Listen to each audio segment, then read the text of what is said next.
But if you're definitely an outside of the box thinker, it's very painful. I had just sold my business, just made $1 million at that time, right? And got into a position where my body completely went into shutdown mode. I can't say no, even though I haven't been home in, 60, 80 hours this week. I ended up in the hospital, in the ED. Welcome to Create Before Consume.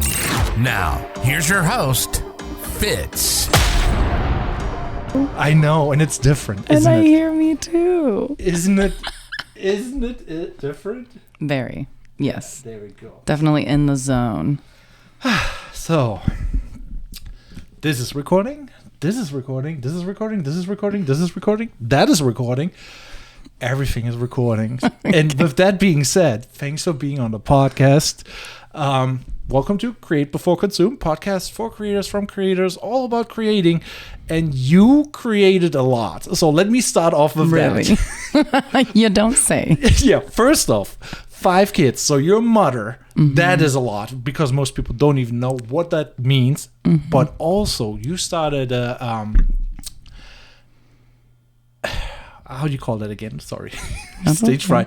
The blinds. The blind investment.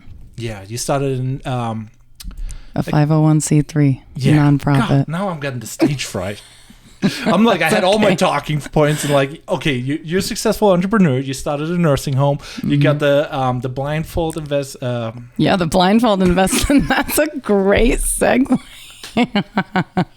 Yeah, so basically all I'm trying to say is like you created a lot, and I have to probably refilm this intro. No, you don't. No, you shouldn't. You know what? Because you don't have to know my story. I need to know my story. Oh, okay. And if I ever tell you the story of why I called it the blind investment, you'll never forget it again.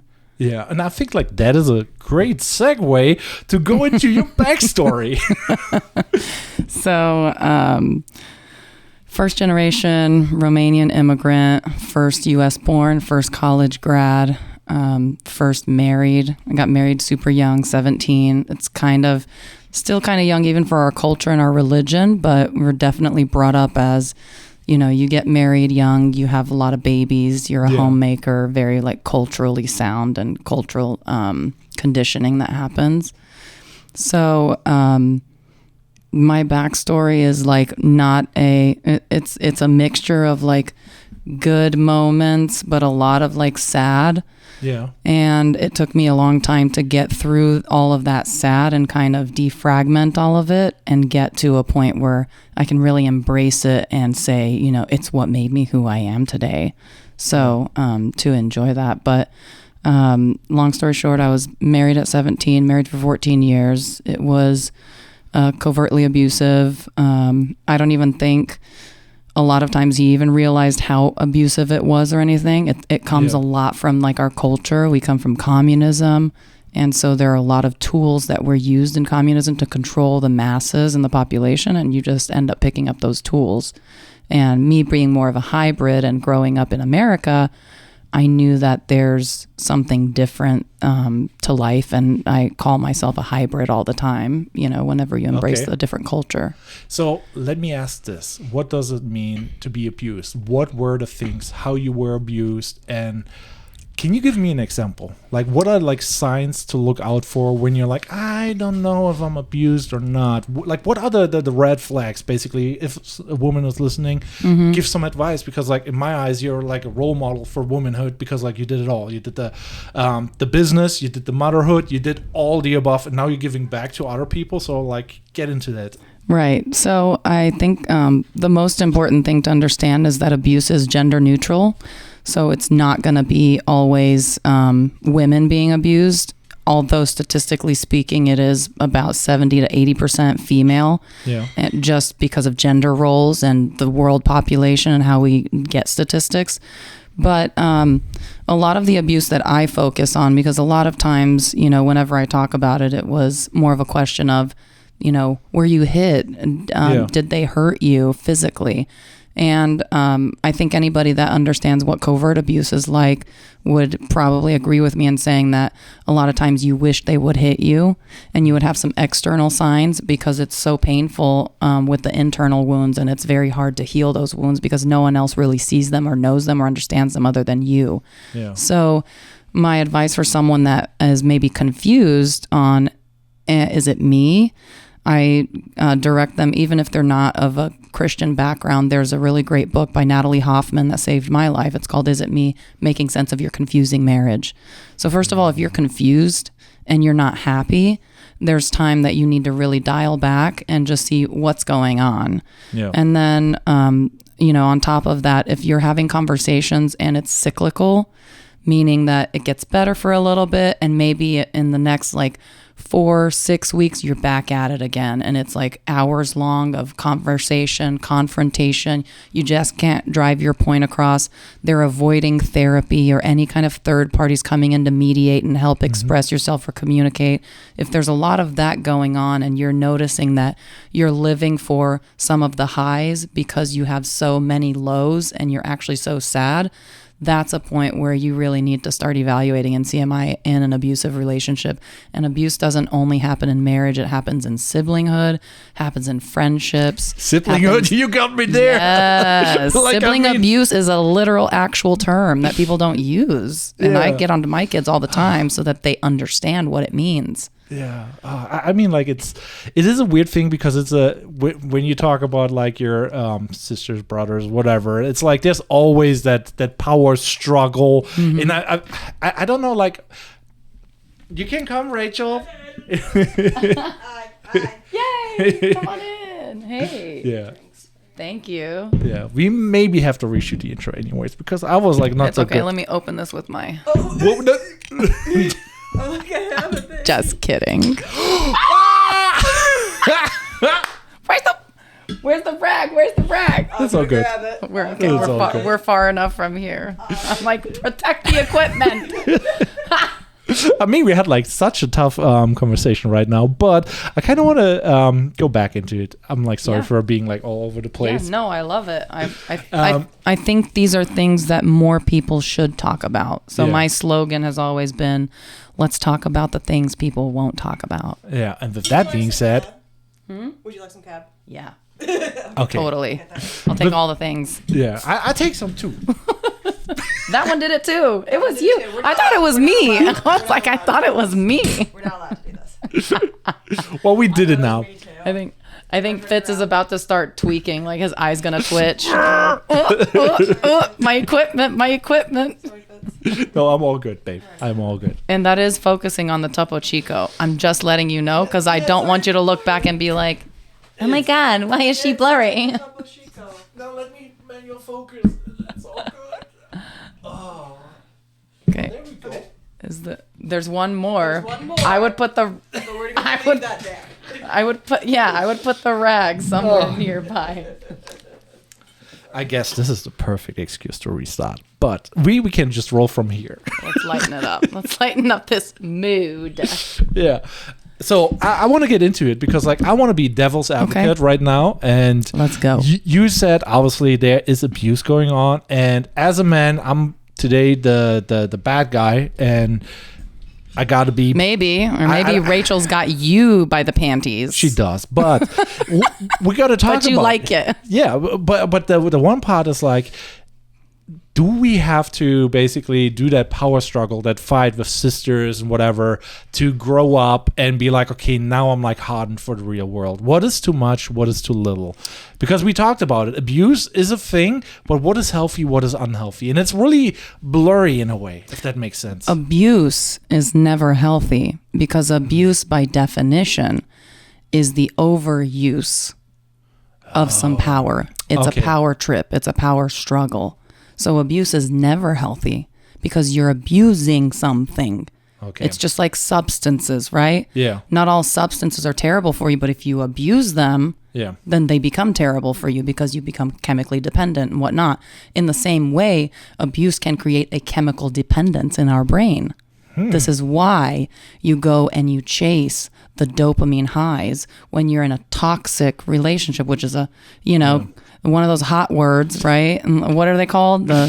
The keywords, hot words. What is it? Like fire words? Buzzwords or whatever. Buzzword. There we go. See, you're the guy. I don't get it. Yeah. So, the big buzzword of toxicity, like that's why it's toxic, because you have an influx of this interaction and you keep chasing through this like darkness in your brain. You keep chasing the good, the one good glimmer is what we call it. Glimmer. So there are triggers, which will take you back to a dark place, and there are glimmers, which will take you back to a positive light place. And if you're having a lot more triggering conversations and interactions in your toxic relationship, then that's what makes it toxic. It makes that chemical dependency. You're addicted to chasing those glimmers, those good moments with that person, regardless to whether it's your parent or your loved one or your sibling or your spouse or your girlfriend or your friend group. Yeah. Right? I mean, like, now I have to take back what I said. I don't want to be devil's advocate, but because you're getting right. serious, right? It's getting serious. And what the Fitz just said on the podcast: abuse your sisters and brothers. No, but I think this is a great way to like talk about it. People need to talk about it and understand it a little bit better. And people throw around the term like trauma bonding. Also, they don't really know what that means. Do you know what that means? I guess I get the context, but let's stick on the brothers, sisters, and siblings basically, because like, how do you determine one of my kids is dominating the other one and abusing him? How do you see those signs? And let's say you have multiple kids, they may be drama bonds, so we got the which segue. I do, right? Ooh, now we're talking. Yeah. So I do have multiple kids, and they all have different personalities, right? Exactly. And some of them are going to be more strong-willed and stronger personalities than the others. And also a little bit that speaks into that is also their birth order. Some people think birth order is just like nothing. I really believe in it because I read the book and I feel like there's some truth to it. So in the birth order book, have you ever read it or heard about it? No, but I get the typical, like, older brother has the more power because stronger, and it's like it's a very. Is it because they're stronger, or is it because the expectations are heaped upon them from a very early age, and it's a very performance-based position for them? That is actually a good point. So I shall be reading that book. So can you give me a little bit more about that? That book really taught me a lot about myself, because there's an eldest where it's biologically, chronologically firstborn. And then there's the assumed eldest, someone that had to step up because the eldest ended up, not performing for whatever reason, whether or not they were emotionally stifled or they went through their own trauma or they passed away. Now someone has to step up and take over those expectations that are put on us by society, by our family. And then you have like the middle child. You've heard of the middle child syndrome. They're the peacekeepers, the peacemakers. They just want everyone to get along, and they're conflicted, and usually they're more emotionally stifled because no one really is paying attention to them. They're in that quiet, messy middle where like the olders have gotten all this front-loaded attention to perform, and the babies need attention so that they can be raised. So the middle kind of is like seeking attention sometimes, right? And then they'll seek attention in any way, shape, and form they can, especially as kids. Even if it's negative attention, they'll go get it from wherever they can get it.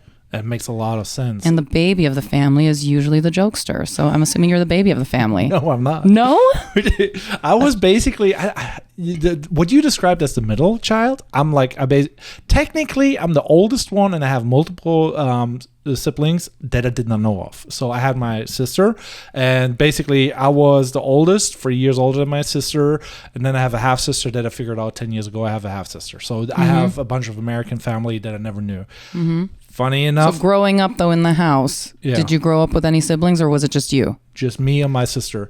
But I had to stick up because my mom had like basically abusive relationship with my stepfather, who was an alcoholic and basically screaming choleric or however you say that. Choleric, Yeah. So I grew up as that, and now I'm like very peace driven. But I also had to be sticking up for my mom and be like, hey, I'm there for you, yada yada yada. So you're the assumed eldest. I guess so.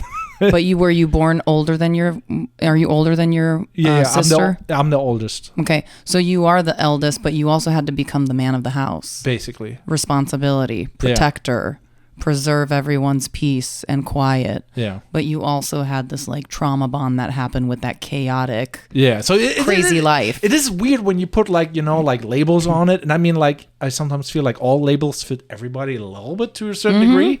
So, but I'm Totally. like, I don't know. Like, I just came to mind like, hey, wait a minute. I have that history too. Yeah, you do. And actually, more often than not, cheers, more often than not, anybody that's been in an abusive relationship or has observed one, Yeah. there are two paths that they can take. And there are only these two paths.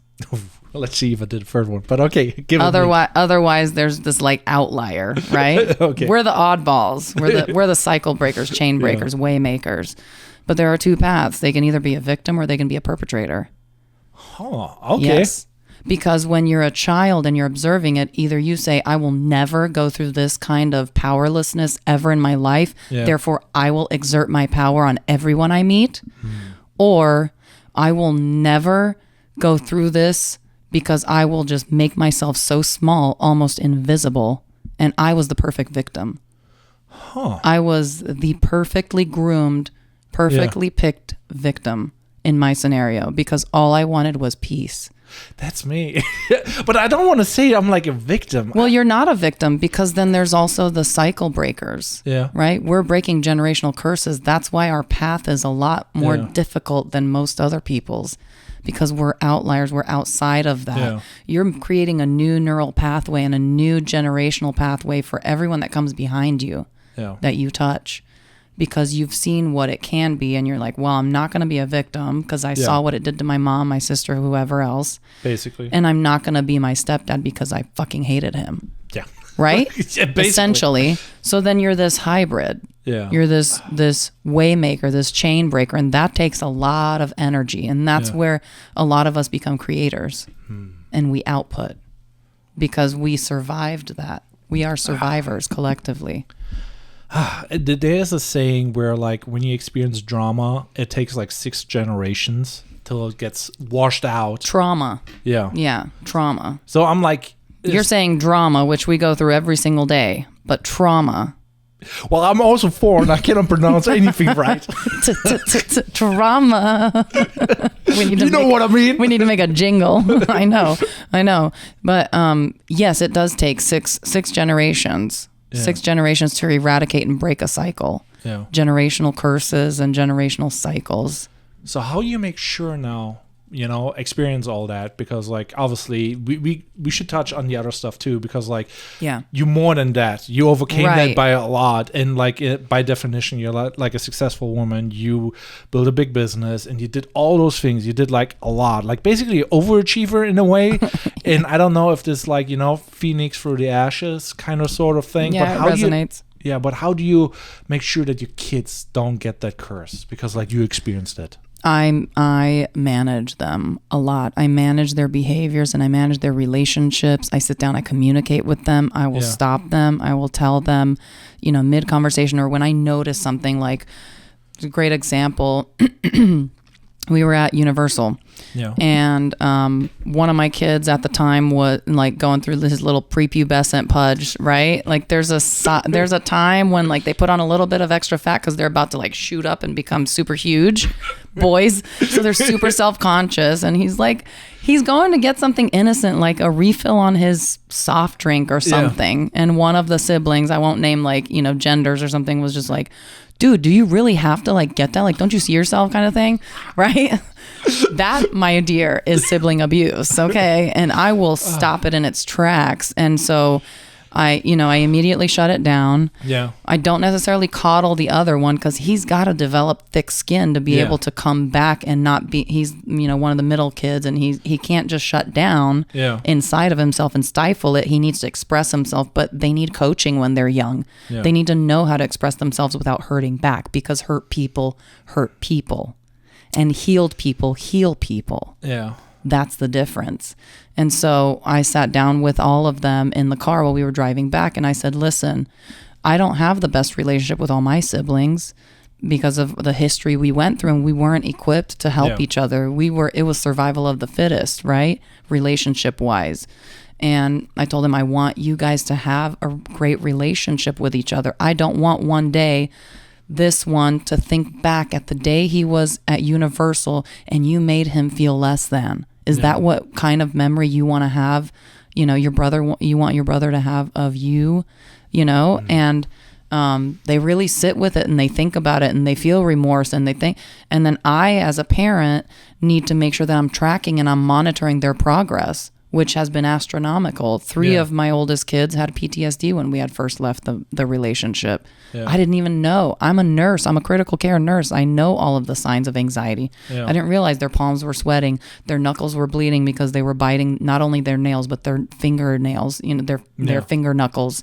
They had stomach aches. They couldn't sleep at night. They were having nightmares. So all those subtle signs that you're just like, well, this is part of childhood and adolescence. Yeah. No. Pay attention to what their environment is, because they should be getting peaceful sleep. They should not be having night terrors. Yeah. If they have night terrors and they're inconsolable in the middle of the night, you have to really think about not only relationship trauma and but when I'm talking about environment, what are they watching? Yeah. Without you?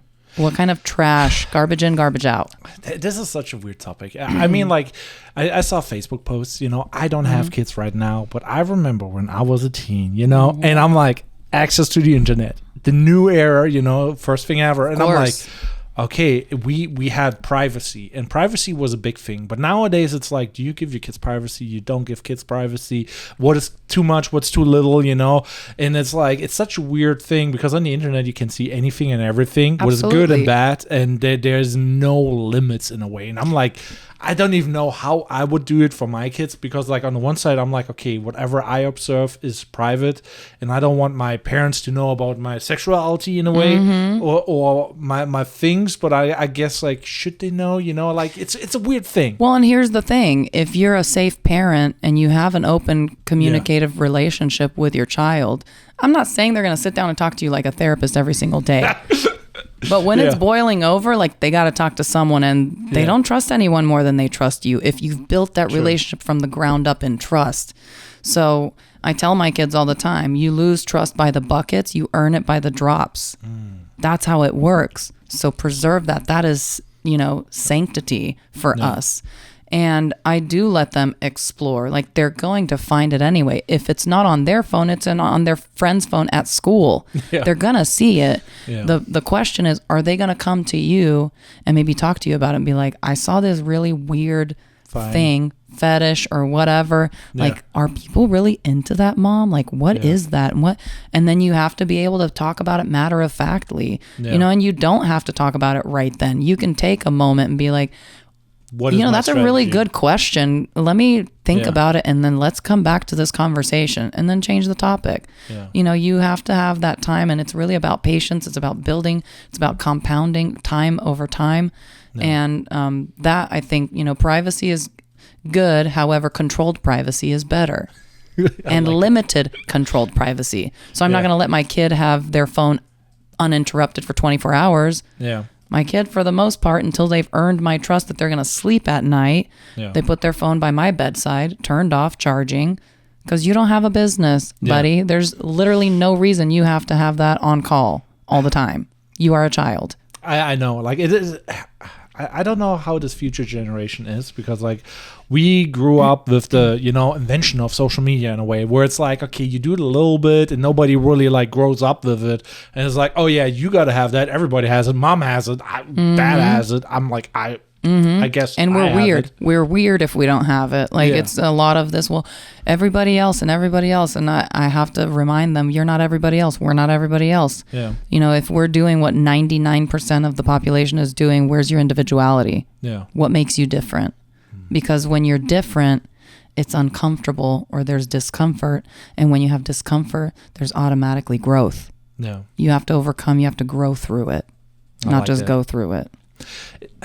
I mean, like, we talk now a lot about like kids, parenthood, and you did so much more. So first off, what made you stand up and be like, okay, I do that nonprofit, and I'm like, okay, I want to help other people. Can you explain what got you like fired up? What was like your motivation, and how you got into it?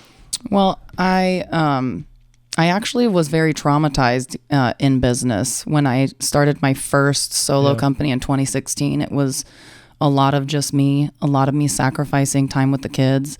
As a young woman, and probably people would say girl, because I was 17 when I got married. My daughter's 16 now, so it's just very hard to fathom. Holy moly. Yeah, Yep. they're really thinking about it, and they're like, oh my God, Mom, you got married at 17. Like, that doesn't make any sense. Yeah. But it was my journey.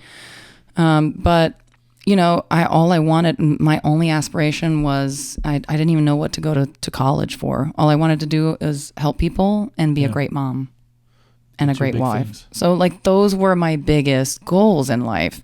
And whenever I found myself in 2014 to 2016, struggling working 60-hour night shift weeks in the ICU in Washington State and still not being able to touch my student loans, my ex at the time, my husband at the time was like, we're never going to touch these student loans. How are we ever going to pay for our kids' college? If it comes down to it, we need to get into business. Yeah. And by we, it kind of meant me because of the business industry that we got into. Yeah. So with that being said, like, you thought that was a good move, like not touching the student loans and being like, okay, we save it for later. Did that play out well? Well, in my scenario, it didn't play out well. I could have paid them off and everything. And, my life was full of just twists and turns financially. But, I think that student loans are there. I think that our education system is very different than what it is worldwide. I think college education shouldn't be that expensive. Yeah. But at the same time, there were some like personal decisions that were pressed kind of through by association and marriage that happened with that. So what I would say is, I am a high risk tolerance type of person. So when I decided that I was going to go balls to walls business, I went balls to walls business. We borrowed money.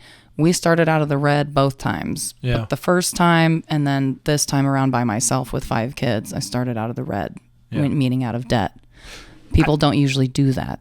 Yep. They usually have money and savings. Or safeties, just so that they feel like I can play now and I'm doing like something on the side. Side hustles. Yeah. So side hustle mentality is the biggest, is the fastest kill to a business. 100%. Okay. So 100%. explain, like, give me an example. Well, like, you're never going to succeed if you have your security blanket. Think about trying to carry a bucket full of money and having to hold a fucking security blanket in one arm. Are you going to carry that whole bucket of money? You're going to carry like 3 wads at best, maybe. Or maybe a Home Depot bucket because it's got that little arm, but it's going to break your arm. Like, you're not going to be able to give it the full attention it needs. Yeah. You're not. I mean, like, I feel sometimes there's something like called runway, and some people need more runway than other people. And when you start out your business, you either, it works and you make money, or it doesn't work and it doesn't make money. But if you try long enough, you ramp up, and that's the runway in a way. I think that some of the greatest motivation to success stories is typically going to be survival. Yeah. I like it. So if you know that you only have 3 months of runway, you're going to sell the socks off of everything you can possibly sell. I mean, you will leave no stone unturned. No stone unturned. Wow. I started over with 3 suitcases, 5 kids in the middle of a very nasty divorce in Washington State where I had 0 family and the pandemic had just started. And if you know anything about the Pacific Northwest, the pandemic was not just 3 months there. Yeah. It was essentially 2 years of mask wearing and mandatory vaccines, which I elected not to do.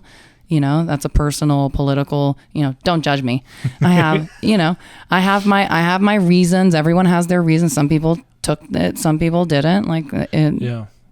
If you need help with your autoimmune disorder that has flared up since then, please look me up. But that being said, though, that was a crazy time, especially in the nurse industry. What were you? I couldn't get a job because I didn't have the mandatory vaccine. Oh. I couldn't even get a job as a nurse. So talk about survival and success. I was like, okay, let's fucking go. Yeah. So I was looking to expand 2 hours north of where I was living at the time, where I had some sort of familiarity. and, you know, had to hire a nanny to help me out so I could focus on my work. I actually sat my kids down before I even got into business, and I asked them, what do you guys want to do? You've known mama as a nurse that clocked in, clocked out, and you've known mama as a businesswoman that actually went to work. You know the drill. I'll have 2 phones. 2 years are going to be super intense.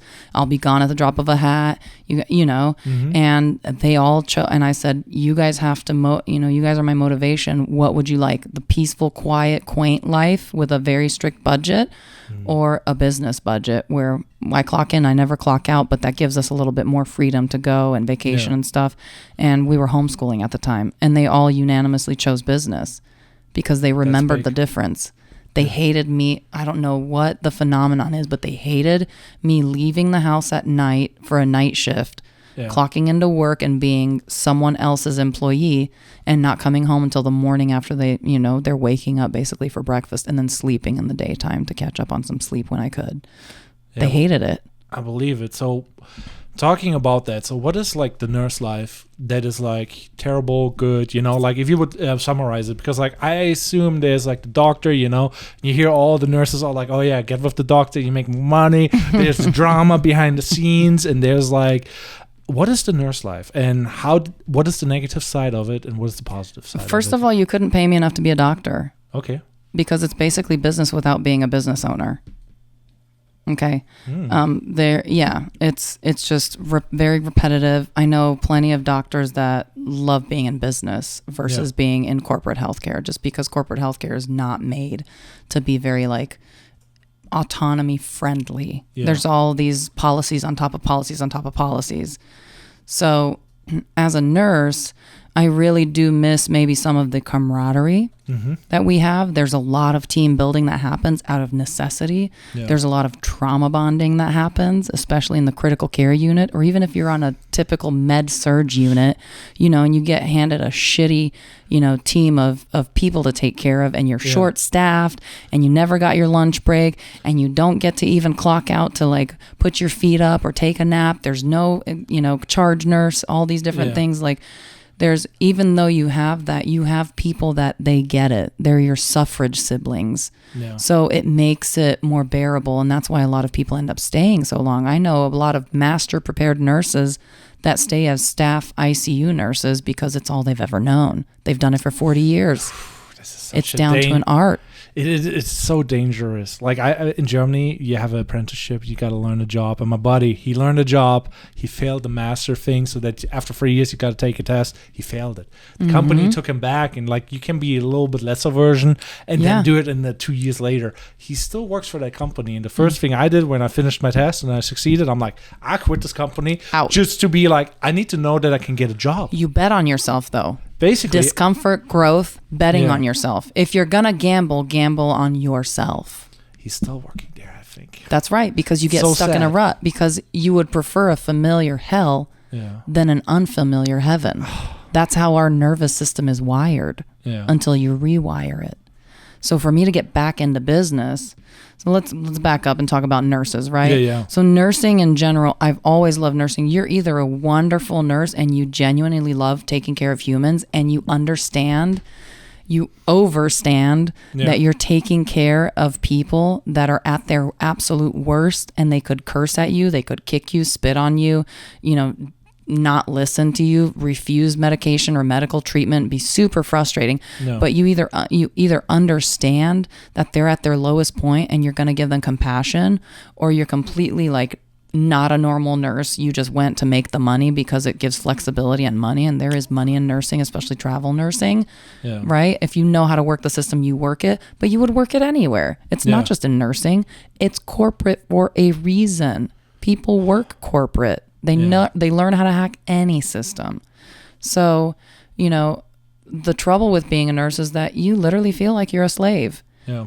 I mean, I can't tell you how many days I've sat down on a shift and been like, they don't pay me enough for this shit. They just don't. This is such a liability. If this person goes south, it literally comes down to them just firing me and me losing my license and my career and my livelihood. For example, if a doctor writes for a prescription to be given to a patient, and you as the nurse give that prescription to a patient, and they find out that caused a sentinel event or a negative event.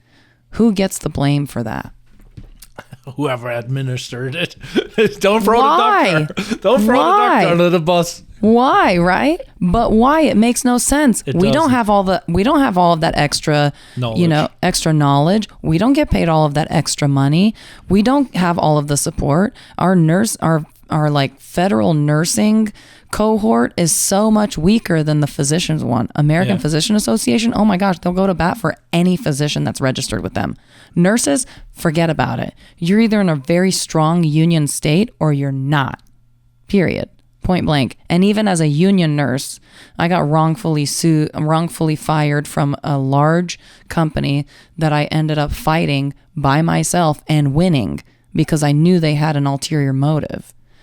While having a business and kids? While having a business and homeschooling 5 children, yes. I was actually pregnant with our 5th, and I had 7 dependents on my insurance policy. I kept it just for the insurance. They knew I was pregnant. They knew they'd have to accommodate my maternity leave, and so they found a different reason to fire me. I'd never been in trouble before, and they found a different reason to fire me. They fired me, and they said that they would not fight me if I filed for unemployment. And Never trust them. I said, fuck you. You're going to regret this day. Yeah. And come 1 year later, they paid me all of my missed salary, and I went back to work, and I gave them my 2-week notice because my business was thriving at the time. So with that being said, like being a nurse is apparently very nice for like doing the thing that you love, helping people. But it's not nice for the money, or it kind of is nice for the money if you do it corporate style. The money's decent. Definitely in Florida, they pay you in sunshine, like my brother says, right? They pay you in sunshine. They don't pay you in money in Florida. Like it's just like bare minimum. But everywhere else where the Northeast, the West Coast, and different pockets of the country, they will pay you a decent amount to be there compared to, average wages nationwide. But it's just, I remember sitting and just, if you have like a very, not everyone's cut out for business, right? Yeah. Not everyone's cut out to think outside of the box.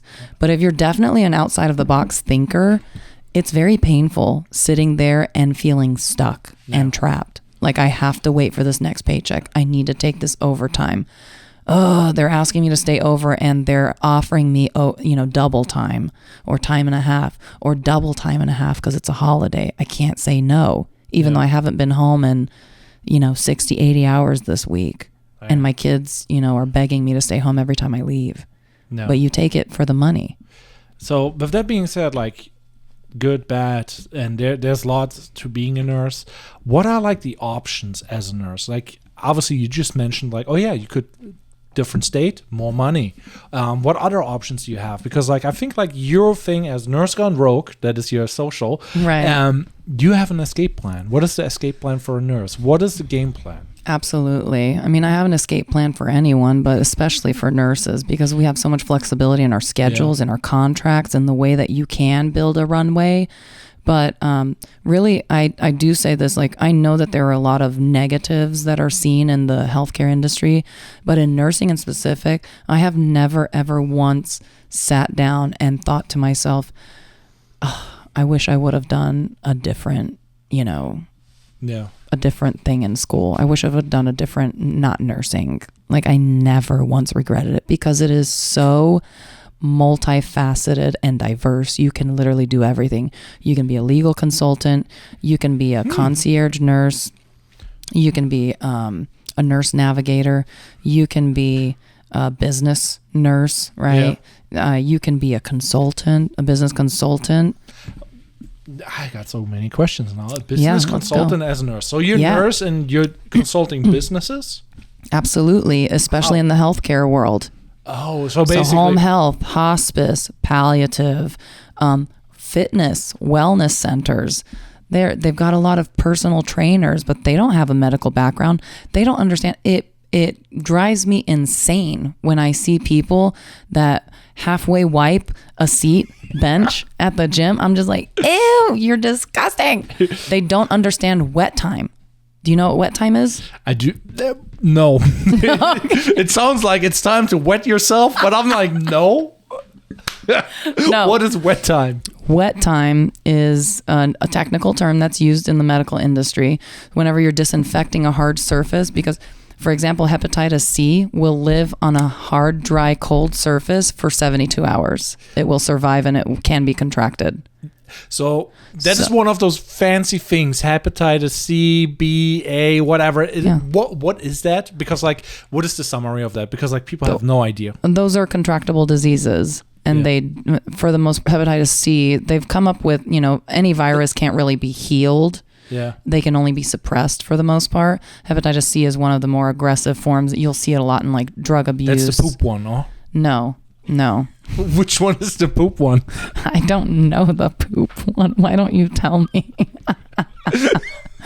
They all have to do with your liver, okay? Okay. But well, never mind. I thought there's one that you can get like, but anyways. through poop or what? Through the pooper shooter or what? I have no idea. Are you talking about HIV? No, that's No. not a poop thing. Okay. Oh, maybe it is. I don't know. No. So, I'm not a nurse. but what exactly? And I'm not a doctor. So, hey. But no. So wet time would be, for example, you use a disinfecting wipe. Yeah. It takes different time to be wet with the chemical for that bacteria or virus to actually die. Yeah.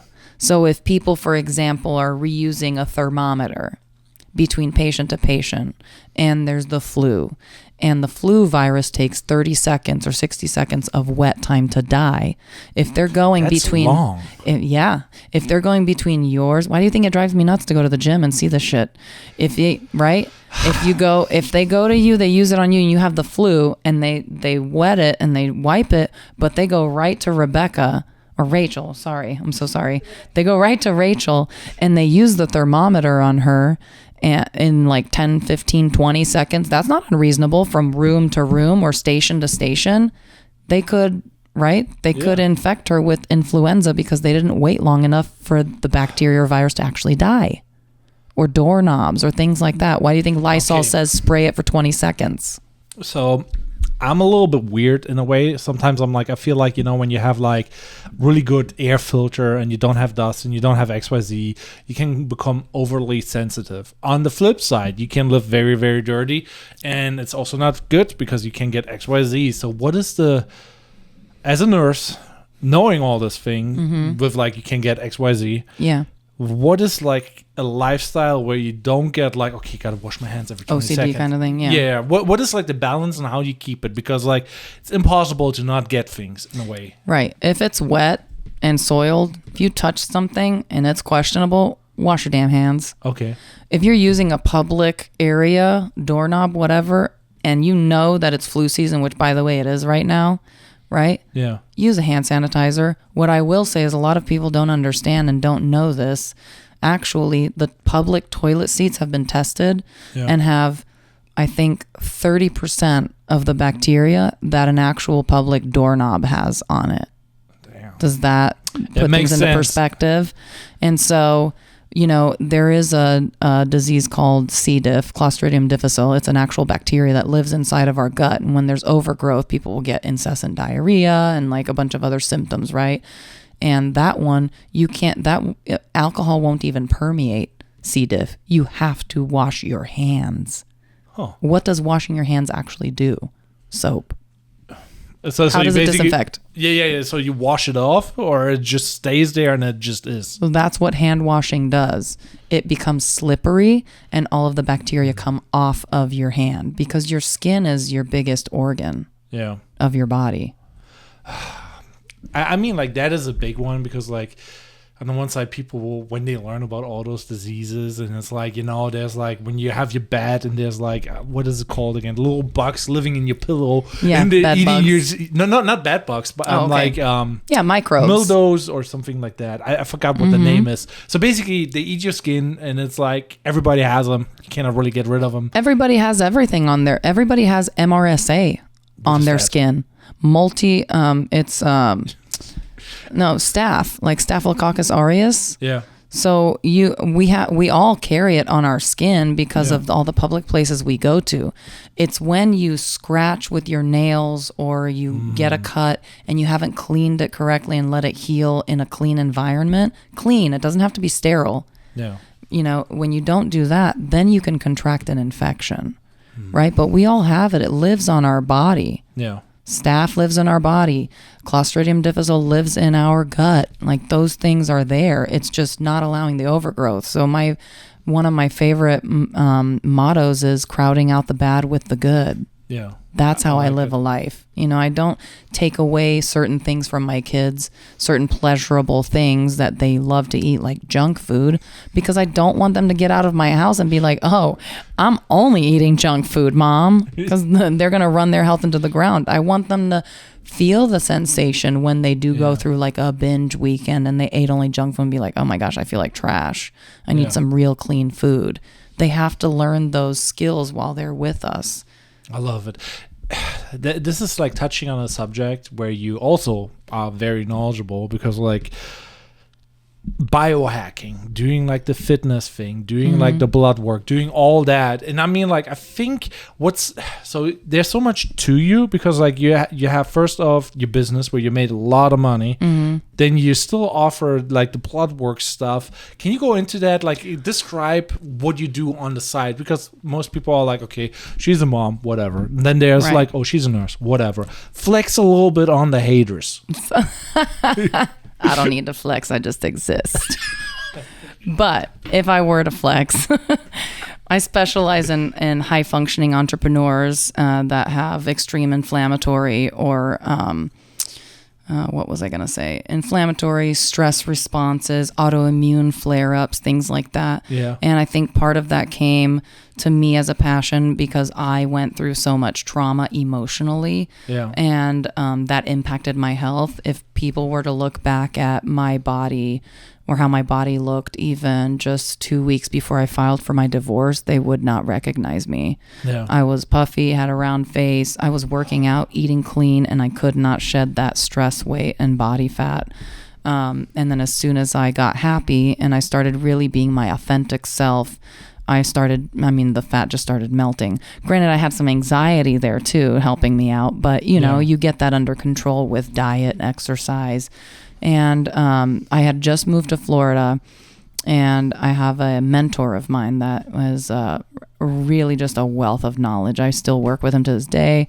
We're going to be opening up some sort of a functional medicine type of hybrid practice together. He's a wealth of knowledge. Like I said, multiple degrees in functional nutrition, worked with Division I athletes for Michigan State. And I met him through a mutual entrepreneur. So this is what I love about entrepreneurship, is that for the most part, we're really system disruptors. And so we're always seeking other system disruptors. And I met with him and I was like, dude, I'm really struggling with like my mental health. Like this has just been a lot of stress and whatnot. And he's like, I feel like I should introduce you to Rich, you know, he's helped me. He gave me this report and he like showed me, it was like a 60-page report. Yeah. And he was like, I literally lost like 5 pounds in the first week. And I feel amazing. And I was like, 5 pounds in a week? Sold. Hello. So I reached out to him. He ordered labs, and labs are a little bit pricey because a doctor will order maybe 20 to 30 labs, and they'll give it to you on like the national standard average. And they'll say, nothing's wrong with you. You're okay. I see you chugging that. By the way, I'm out of focus. Don't get mad. I have another one. But doesn't matter. Okay, good. So, you know, don't get upset, whatever, until I finally, and so he drew my labs and found out that my hormones were super low from the stress that I was under. I wasn't hitting my protein goals. I didn't know how to eat. And mind you, I'm a critical care nurse and I'm a borderline health freak. I've always been that since becoming an adult. What does it mean, a health freak? Like I've done juice fasts before, detoxes, The intermittent cold fasting. I didn't even know about cold plunges. I just knew certain things were good, and I picked up little pieces of knowledge, and I saw, like, for example, someone's dying on the bed in a code blue, and they're literally pushing in their, blood vessels, hydrogen peroxide, basically HCO3, to neutralize their blood levels because they're so acidic and they're coming back to life. So obviously I'm sitting here watching people. I'm like, I had my fair share. Like when Rachel went through the accident. Yes, you know, absolutely. Let's talk about that. My life got very stressful. So stressful that I went to the hospital twice because I thought I had like a heart attack coming, right. You know, and I'm like, okay. I'm like, well, if it's you, it's me too. yeah, kind of. I'm just like, I guess I'm stressed, and I'm like a robot because like I don't feel stress, but I get the symptoms. Like you get ear pain. You suppress it. Yeah. So I cannot know that I'm stressed till I'm so stressed that I'm getting sick because I'm so numb to it in a way. Yes. But I'm not numb. So it's like, it's wishful I tell people it's your body putting you in timeout. Yeah. And it did.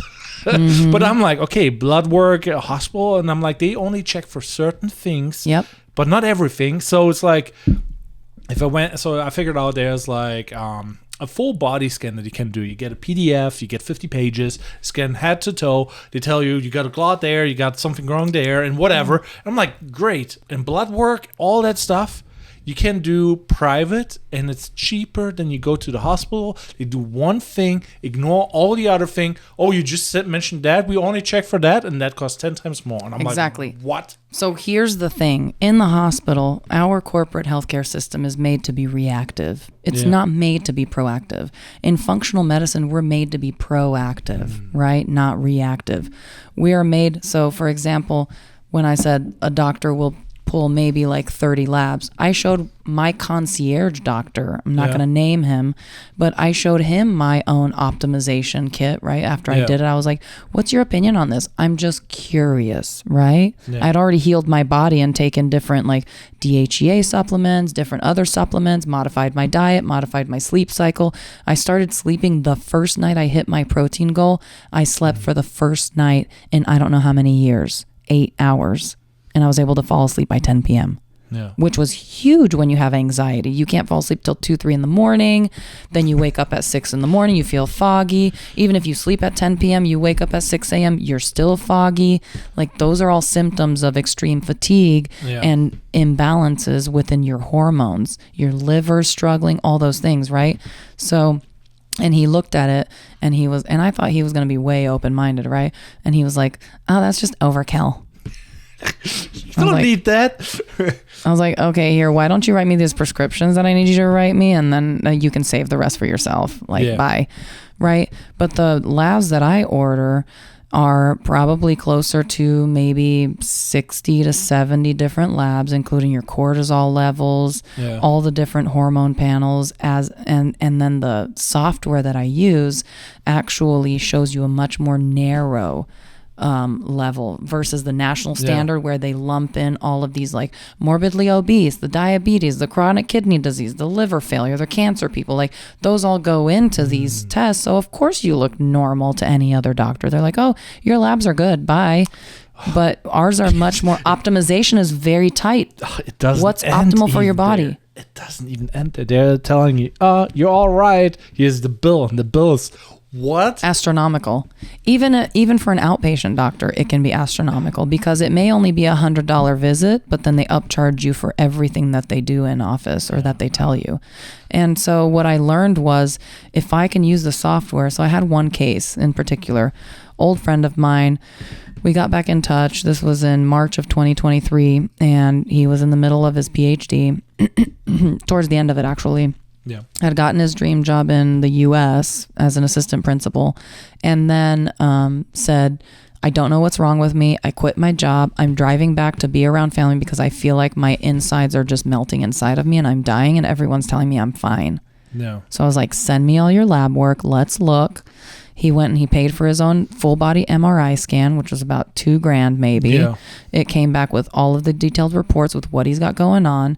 We worked on diet, supplements, sleep hygiene, mental health hygiene, literally just talking. What does that even mean? Literally just talking about your emotions because men are so fucking stupid about talking about their emotions. It's like pulling out a corkscrew and then all this sludge all of a sudden comes out and you're like, oh, I feel lighter. Girls just do it in general, like normally. Men are just like, no, must stuff down. Do not talk about vulnerable concrete things here. right? So Press it all down. I'm literally just asking questions while we're talking. Like, it's not full-blown therapy, psychotherapy, right? And I shit you not, this was March. He wanted to finish his dissertation for his doctorate. He was going to quit his PhD. He already quit his job. He was going to quit his PhD, which he started during the pandemic and was his dream. And he was supposed to finish his dissertation by July. Yeah. So we worked together, and we found out he had multiple false negatives with, H. pylori. What is that? Which is a very common bacteria, and it's a very common bacteria that lives in your gut, and it will cause all kinds of havoc, and it will cause anxiety. It will cause all kinds of symptoms that you would never think would be caused by something that's in your gut, right? And so we worked on that, and he was like, no, that was negative. I said, yeah, but you have a history of it. And he said, no, they tested me for it. They did even the stool test. And I was like, yeah, but they did the short one, like a 2-3 day rapid result. I was like, let's send this GI map. And we sent the GI map, which takes around 2 weeks to result. And it came back positive. And that's when we treated that as well. And that's when his body started getting better. He didn't even know he had torn one of his lumbar discs, his vertebrae. Yeah, his disc in between his vertebrae. He had done some weird shit like that he saw on YouTube, like a squat or whatever. And he was like, I knew I felt something weird, but I didn't know what it was. So we had to do physical therapy. So I was helping him through like nurse navigation. This is what concierge medicine and nursing actually means, is getting to know the person, working within their lifestyle, making it fit. And then, I kid you not, Christmas Day, and he doesn't even celebrate Christmas. He wrote me a message that morning from abroad because he never thought he'd be able to travel again. And he wrote me a message, and he said, thank you so much for guiding me back to life and to my body. I would have never been in this position if you wouldn't have actually helped me. Damn. So we all, like, everybody has like a certain level of like functionality, and they're like, okay, I'm operating at 90%, 80%, 100%. And I had like a situation where I was like going to the Silverback Summit, like a health, wellness, fitness influencer thing with like 1 million follow whatever thing, and I'm like filming masterminds. Everybody's like doing the TRT, you know, and it's like one of those hit things. Everybody's a cloud, and I'm just there with my buzzword. Yeah, and I'm like a little bit belly, a little bit like I'm living the good life. No, just they even had a presentation for erectile dysfunction, and I'm just like, okay, everybody's super You're buff. Like, red flag. Everybody's super fit, super buff, and being on TRT, saying like they're super functional, and they're having like taking that, and it affects this and does that, and I'm like, how do I operate? Am I 100%? Am I 80%? Am I 70% who thinks he's 100%? And I'm like, how do you tell if you're functioning right or if you're not functioning right? Or if there's potential or not? Because like, I know I wake up a little bit like tired. I will tell you 100% there's always potential that you can access in your body. 100%. Okay. First of all, we're drinking wine. Nothing wrong with it. Faster than you, but okay. Nothing wrong with it. However, any kind of alcohol is a neurotoxin. Yeah. It's a natural depressant. Like, that's the reality, right? Yeah. So that's why why do I say I'm drinking wine too? Why do I say crowd out the bad with the good? Yeah. That's what we should be focusing on. Not eliminating some of the pleasures in life that we do have, but how do we stack up more of the positives so that we can get away with some of this? Because one thing that I did learn when I went and saw a metabolic doctor in Europe, when I really started going on my health journey deeply, was that our metabolism naturally eliminates 30% of what we intake as waste. So if you give yourself the 30-70 rule, you're on a good track. It's okay to eat 30% shit, because your metabolism's not even going to, if you eat 100% amazing, it's still going to throw away 30% of it. So might as well just, hey, I'm living one life. It's that YOLO mentality. Yeah. But if it's 100% or 70% trash, don't be surprised if you have trouble with focusing, if you have brain fog, if you're delayed reaction, if you're not sleeping well at night, if you're sleeping 10, some people sleep 10 hours and they're like, I still feel so foggy. Like I'm so sluggish and slow. Yeah. that means that there's a hormonal imbalance, and usually it's also your liver, your gallbladder needs to be detoxed. It's also true that gut is your second brain. Like some people call it the first brain, you know, and there's so many layers to the science behind it that it really does take someone that understands it to guide you step by step. And I wish more people understood that, you know. I've helped a lot of people just for me to research and see like, how does this work, and how is, you know, and what are our you know, what would you call it? Like, what's our response to it, or how do they respond to the treatment? Yeah. All of it has been amazing. And they go along, and you know what they say? When I ask for feedback, they say, you taught me how to manage stress a lot better.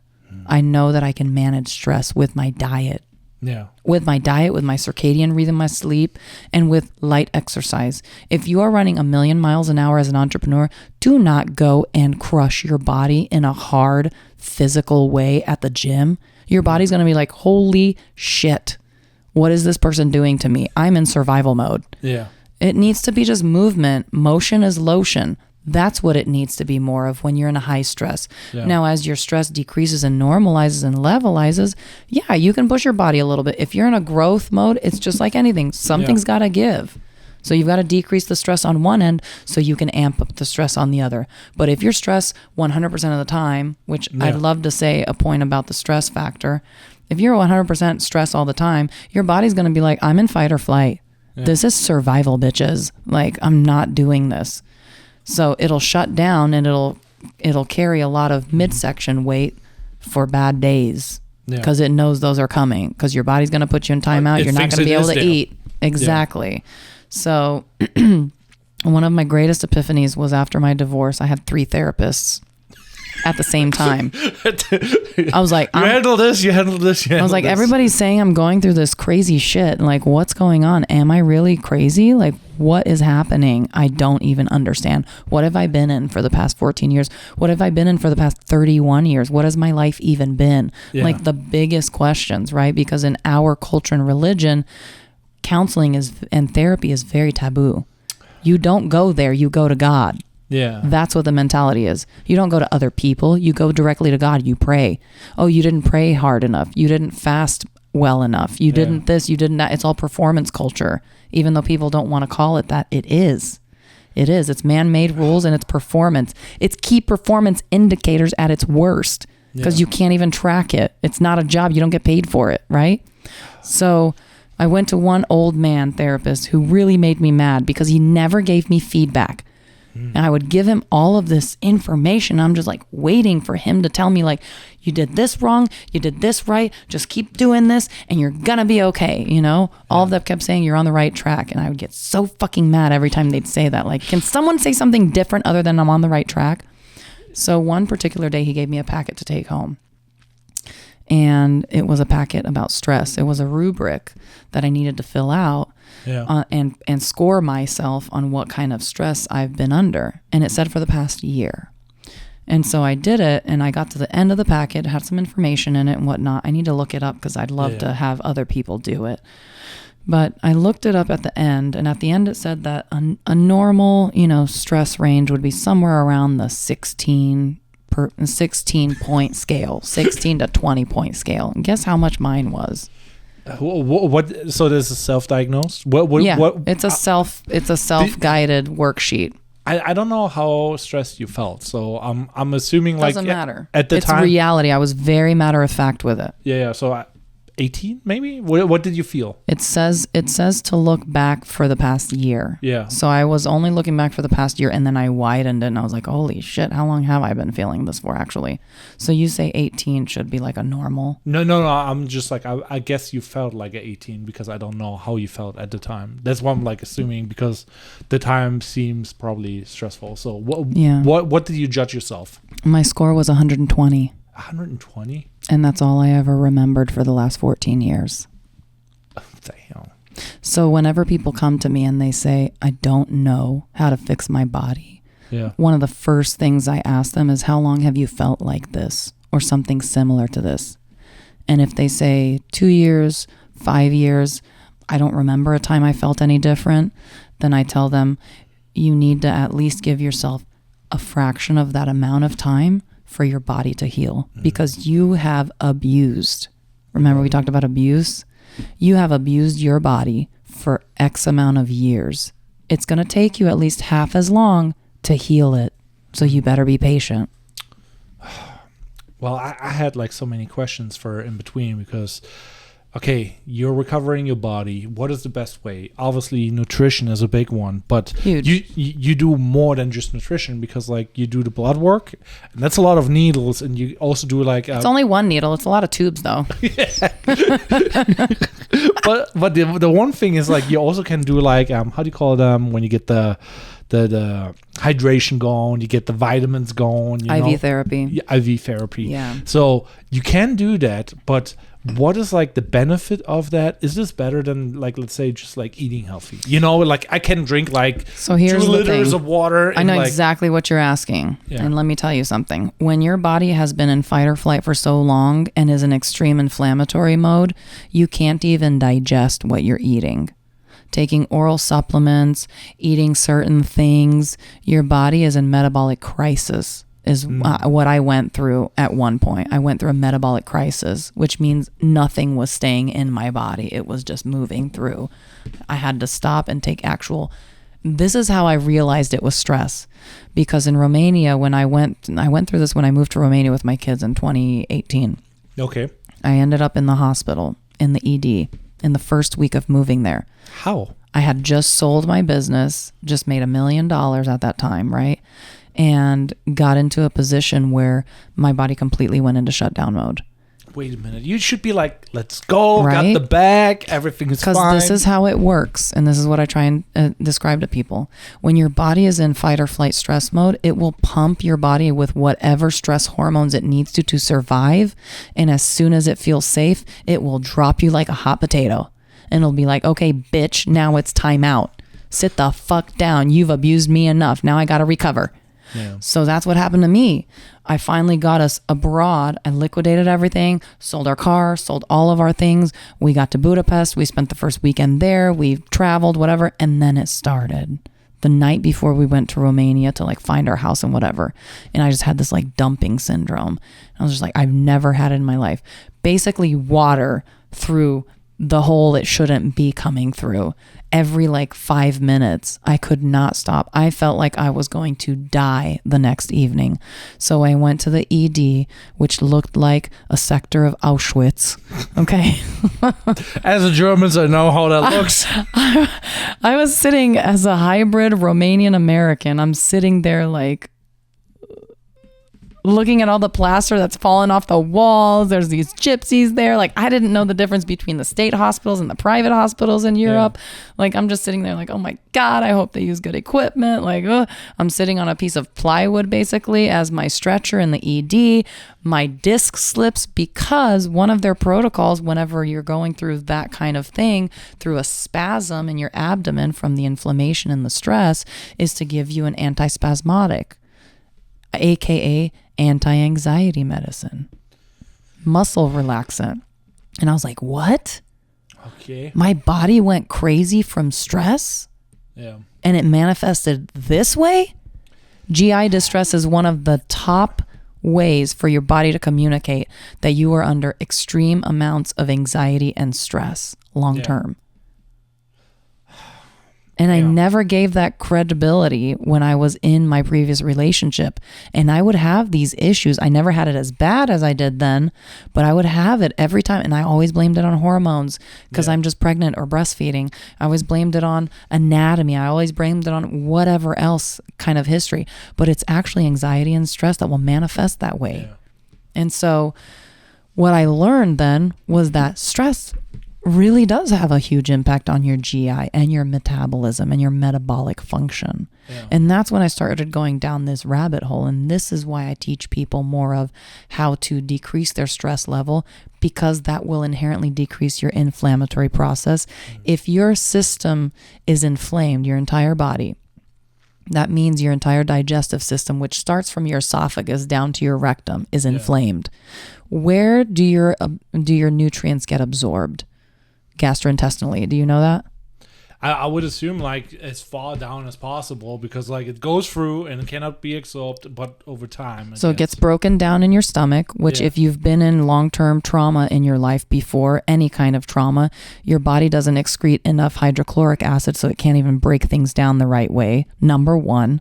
Number two, in your small intestine, that's the part that's supposed to take all of your nutrients, your vitamins, your minerals from your food and soften it up and put it down into your colon. Number three, your colon extracts as much water as possible from there to redistribute in the rest of your body at a cellular level.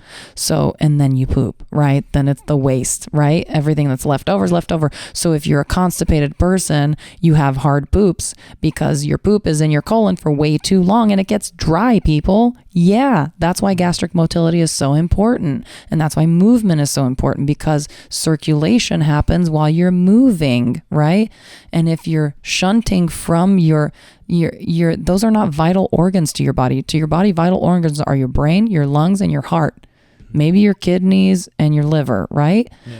Your intestines are not a vital organ considered to your body. So when you're under enormous amounts of stress and anxiety, it shunts the blood flow from there to your vital organs. So what's happening there? You're not absorbing things. It's called malabsorption syndrome. Yeah. So then your food is not bioavailable, or your supplements. You're trying to get healthy. You're throwing everything at it with everything in the kitchen sink at it, right? Being like, surely I'm going to absorb this stuff. No, you can't. Your body physically cannot through your GI system because it's so severely inflamed. So cue the IV and the injections, right? So you bypass, basically. You bypass. And think about it. Through an IV, this is what I don't like about like modern IV therapy culture, is that it's all about hangover, pre-gaming, you have a virus, blah, blah, blah. Like, okay, great. But how do we use IV therapy legitimately? And we need to target where we're low. So you grab blood work, you see what's going on, and then you put the appropriate things in your IV, because guess what? While it's infusing, what's infusing that IV fluid through your whole body? What? What's pumping it through your whole body? The heart. Your heart. Does that mean all of those nutrients are going through your heart? I guess so. I don't know. It's in your blood, isn't it? Right? Yeah. So it gets pumped around. Pumped around where? What is your heart perfusing with that blood? Yeah. What is your heart perfusing with that blood? What's it supplying that blood, that nutrient-rich blood to? To the muscles, everything? Everything. Literally everything. Your brain, your kidneys, your liver, your gallbladder, your eyes, your skin, your mouth, your stomach, everything at a cellular, molecular level. All of a sudden, you have taken away any kind of issue with absorbing, breaking down nutrients enough to a cellular level, which is hard work, which we throw shit in our GI system anyway as Americans for sure. So it's going everywhere through the IV. That's true IV therapy. And this is why people need to understand what it actually is. It is increased bioavailability, decreased workload for your body to distribute in the areas that it's needed most. Yeah. So if your eyes are not struggling, but your liver is, it's going there and it's cleaning things. And there are different supplements that you put in the IV, such as glutathione is an amazing detoxifying supplement. And it's also an anti-inflammatory agent. So instead of putting Toradol or ibuprofen, AKA in your IV, typical things, you put a natural derivative in your body that your body can now take and reappropriate and allocate where it's needed. Yeah. Right? And as you do it regularly, your body, what are you communicating to your body while you're giving it these things? I guess I'm doing good. I'm like, everything is going fine. Hey, we're okay. We're okay. You can stop with all this extra shit, all this timeout shit, you know? We're okay. And then the inflammatory process starts decreasing, but you got to understand any inflammatory process, especially systemic, but if you break a bone or you cut yourself, any inflammation takes at minimum 6 weeks to decrease. 6 weeks. That's a long time. That's a long time. How many injuries do we have in our bodies? You stub a toe, you whatever. And then think about just stress. Even where to start. Right? And think about stress, long-term stress. People have been stressed for decades. Yeah. And how is their body going to know that they're okay? Through consistency. So that's why I preach IVs, because it's the easiest way to communicate to your body, we're okay. Yeah. And then at some point during that process, you start increasing oral supplementation as well. You always want to do liposomal, which means liquid. Okay. Liposomal. Means liquid versus a handful of capsules. You can get a combo liposomal little tincture that doesn't taste like trash. I give it to my kids every morning. All the different magnesiums, vitamin K, vitamin D3, vitamin, all the things in MCT oil, omega oil, which is great for stress. All these things, it's just education. Yeah. And that makes it easier for your body to absorb because you're absorbing it under your tongue and it goes to your bloodstream. It's not capsules anymore that your GI system has to break down all of a sudden. I mean, like, there's so much to it. On the one side, it's like, okay, people are stressed, and obviously the solution is like, be less stressed. Like, duh. You want more? Yeah, so basically, right? So it's like, be less stressed, and you're like, oh, now I have to go to the doctor, now I have to do IV, and I have to spend money, and I'm actually more stressed because of it. Because of stress, because of the money. Because it costs money, like money is like in the way the root of all evil, and it's like, if I don't have money, let's take that apart. Oh my gosh, I'm so ready for that question. I was just talking to somebody about that. Okay, here's the thing: either you specifically plan to spend money, and when I mean spend, I mean invest. So many people get manicures. They get lashes done. They get pedicures. They get facials. They get fancy shirts. They get haircuts. Yeah. They do all these different things. They spend money in a way without reappropriating and saying, okay, once a year, this is going to be a difficult nut. Okay. Yeah. There's going to be a $500 nut on just lab work. Holy shit. But hey, for that year, I don't even want to redraw your labs. I just want you to know what your baseline is. Where do you need to work? I love metrics driven, so I do love in 3 months a redraw so you see your progress, because that's encouraging. Yeah. And the whole point of these labs are for you to get to know your body, because all of a sudden you understand when you're going through or you're about to head into a very stressful season of your life. Oh, I need to beef up on this, because I know that's how my body responds and reacts to this, right? How much of an investment is that versus an unexpected ED visit, which costs you how much without insurance? 100,000, 10,000. Really depends. You know what it is. It depends. On average, it's got to be somewhere around the $20,000 mark. Yeah, for an unexpected ED visit, where what they'll do? They'll draw your shitty ass little labs. They'll give you a normal saline IV, not even medication in it or anything in it, and they'll send your ass home. They'll say, come back if you're worse. What, you mean if I'm dying? I hate it. I hate it with a passion. My story is there. I just saw a story where a guy is like, okay, he's broke. He's eating protein bars, eats a ton of protein bars, gets constipated. Oh my God. The whole constipation, because he's only eating the protein bars with high protein, no fibers, no anything. Oh, you're being broke, buying the thing, that is high in like protein. Now $100K because they had to take out some intestines in the poop and whatever. So if he would have called me when he started having those problems, I would have fixed him a $5. Been like, milk a mag and Dr. Pepper in the microwave, sir. You'll poop like you never pooped in the morning. I promise you. Hello. Wait a minute. What? So this is a cheat code, the Dr. Pepper? Oh, I got all kinds of cheat codes. You tell me which system, I'll cheat it with you. I'm the hack queen. There we go. So what you can do when if you have a tremendously difficult shit that needs to come out is you take milk of mag, you mix it, milk of magnesium. Oh, okay. Milk of mag, it's a white creamy substance. It tastes kind of like, they try and make it taste like mint ice cream, but I wouldn't recommend it. And you warm it up in a cup with Dr. Pepper, because Dr. Pepper has prune juice in it, if you've ever looked at the ingredients. Oh. And prune juice is a natural laxative. So you warm it up, you drink it, you go to sleep, and the next morning you'll have the shit of your life. You wake up shitty. 100%. 100%. 100%. I have had old people, or the other way you can do it is what's called a bucket enema. What is that? What is a bucket enema? So I'm going to say that in a very quick nutshell, because I've had a lot of people be like, what the fuck? Yeah, what is that? So it's a bucket. It's about 1.5 liters. Okay. You can buy them off of Amazon, actually. It's very that is the quickest way for you to detox your liver, is through a coffee. There's special coffee that's made to be inserted there. Okay. Wait, but it's not that kind of coffee. Yeah.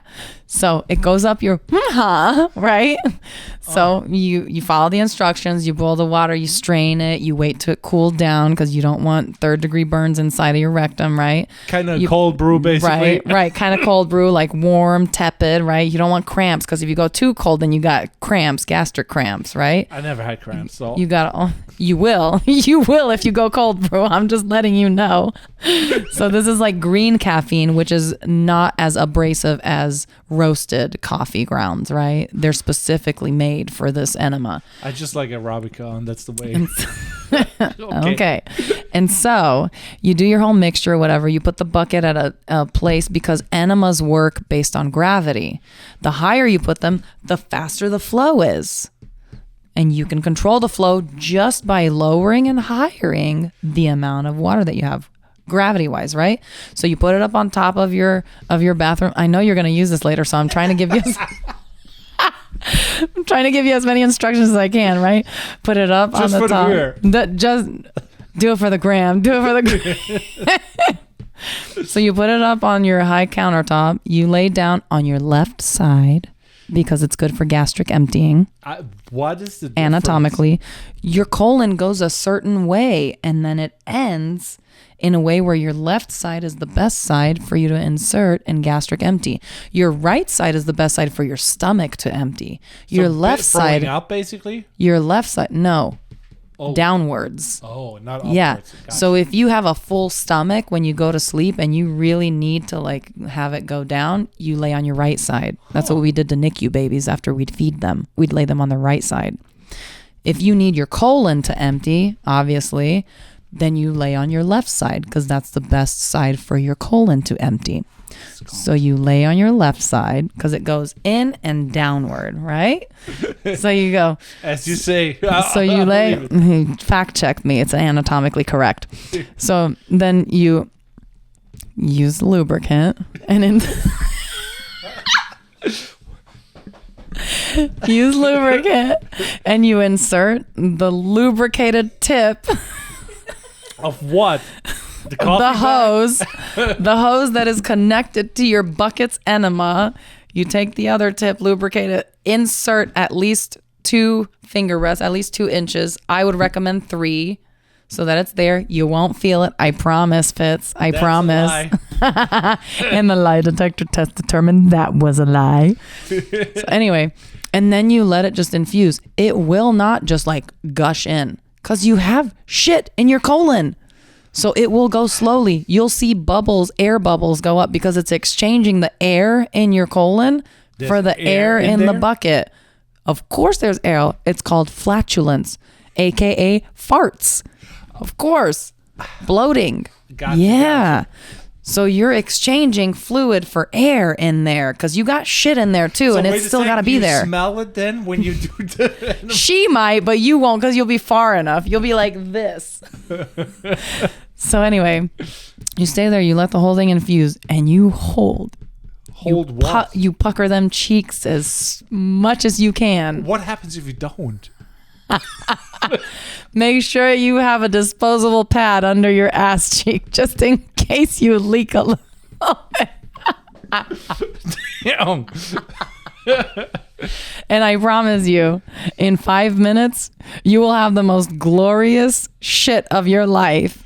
And you got to do this, and you got to do this, and you got to do this, because your colon is all over, and it's filling up your colon with all this mixture. To do movement? Yeah, you get up, you stand, you have a little squat chair around your toilet, so you can put your feet up, like we were made to shit, as humans. So wait a second. So that is like one The of position. there's the squatter party. It was a big thing because like the Harmon Brothers, this is an advertising company, made great ads, and they have the squatter party, and they made the ad for it, and they made like the where you spray the poop and it smells good. Like, where you spray the poop? What, the poopery? Poopery, yeah. Poopery. Oh, they Like created poopery. So the ads from that is made by the Harmon Brothers, and they make glorious ads. Like when you see the ads, you're like, this is a Harmon Brother ad. Got the book right there. Knowledge. Either way. So that is one of those things where it's like, oh, Indian people apparently, they squat. And like... Well, when you go to the woods and you have to take a shit and you don't have a toilet, what do you do? You don't stand while you take a shit. You squat. Okay. Right? We're made that way. So do you have a squatty potty at home then? I don't, but my toilet is low enough to where I'm comfortable with it. And if I need to, I will take my wastebasket and makeshift my own. My knees will be up to my tits if I have to, okay? I am not ashamed. Not at one bit. Okay, so what are the health benefits of that? So would you recommend like a squat? Full gastric emptying. Because if you're not emptying, it's just like bladders. Yeah. You have to empty your bladder. A lot of women struggle, especially women that have had babies, struggle with weak pelvic floor muscles. So the pelvis holds like your bladder, your uterus, all the things. So because it's held all this pressure, it's weak. You have to rebuild that muscle. It's a muscle just like everything else. Yeah. If they don't squat down and push in on their abdomen, they won't empty their bladder immediately enough, and they will end up with bladder infections, UTIs, kidney infections, because that is supposed to be coming out. It's waste. It's not supposed to stay in. Same with your shit. It's supposed to come out as much of it as possible at a time, so you can reinforce with like the healthy shit that's supposed to have water content in it, right? So there's not so much to it. I got a personal story. So okay, let's start with that. Ooh, I like this. Got a personal story. I'm like freaking out and like, hey, I feel like I'm constipated. I'm like, Rachel, I need to do something. Can you buy me some stuff? And she bought me chocolate. There's constipation chocolate. Okay. What you don't know about me is like, I'm mindless, so I sometimes just do things because I'm doing things. So I was eating the whole damn thing. So instead of like taking one piece of it, I took the whole thing. And I'm just like, okay, we gotta go to the ER. I eat the whole thing. Well, that was a shit show. It was all right. It just worked out fine in the end. But I'm just like, yeah. Were you super crampy? Yeah, I was crampy. You know why? No. Because those are gastric stimulants. It's just like coffee. You know how sometimes you feel like that gastric pain, like the sharp pains? If you have any kind of touch of IBS, irritable bowel syndrome, or something like it because of long-term stress and anxiety, you can be one of two things with IBS, or you can fluctuate between the both. You can have dumping syndrome where you're just like, it's just water coming out, or you can have extreme constipation, which is super painful. Yeah. And it can fluctuate between the two. So when you take something, usually it's a gastric stimulant, which will cause cramp. Yeah. It'll cause cramping. This is why I recommend the Buckets enema, because you're done in 15 minutes. So you're like, you got an affiliate for that on Amazon? Not yet? I have a preferred product. I will be putting it on my affiliate page for sure. 100%. Coro Vital. I got you with my affiliate link. I give you my favorite. I'm just kidding. You know, the reality is like pooping is so much more important than people will make it out to be. It is. It really is important. If you have a good shit in the first part of the day, you feel like Superman, don't you? I don't know. You're like, hey, I'm ready to go. I mean, like, you should not take my health advice because, like, my health advice is a little bit different because, like, I'm living my life like a raccoon. Like, I'm putting, like, my body a little bit through, like, okay, you got to deal with it. Yeah, it just is, and we're just trying to make the best of it. Right. But I lived with roommates back in the day in Columbus, Ohio, and the one guy, he had to have special milk, a special diary, and all that stuff, and I'm just like, and he had all those issues, and I'm just like, in my head, like, okay, you're overly sensitive. Now your body gets more and more sensitized. And now it's like, whatever. And I'm just like, here's me doing like trying to be healthy, but I'm also just eating what I want. So you know what you do though? No. With those kinds of situations, you eliminate pretty much everything that you're sensitive to for a time. And then you slowly reintroduce. Yeah. Because your body can handle pretty much anything. We have gotten into this culture of ultra sensitivity, obviously not only GI wise, but mental wise, right? The entitled culture, the overly politically correct, right? Like that's where we're at right now. But what you need to do is, calm your system down, your nervous system down, and then be able to reintroduce things slowly and be like, hey, we're safe. We're okay. And that's what usually happens. Any functional medicine or nutritionist or chiropractor, whoever you end up working with, if that's not their long-term plan, you can't live without tomatoes for the rest of your life. I disagree. I don't eat Well, tomatoes. you don't like tomatoes, but I'm Romanian. I eat that shit. You can't tell me I can't have red bell peppers. I make stuffed bell peppers. Like, I can't. No, that's a no for me. I can live without it for 6 months and slowly reintroduce it so my body becomes acclimated, but I'm not going to not do it. It's unreasonable.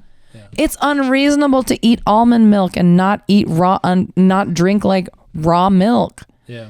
People don't understand the power of raw unfiltered milk. I know that's a really sensitive topic, but the reality is that this ultra pasteurized, super mega ultra marketed milk that people don't even know, it's disgusting. The fact that it's mass produced and the fact that there's just pus in there and they're homogenizing it and boiling ultra pasteurized. If you see ultra pasteurized, run.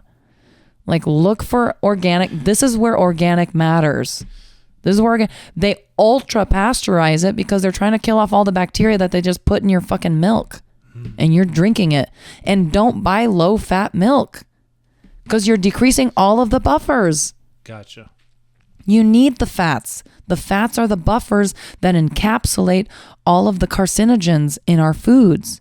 It takes it and it throws it out through waste. Dang.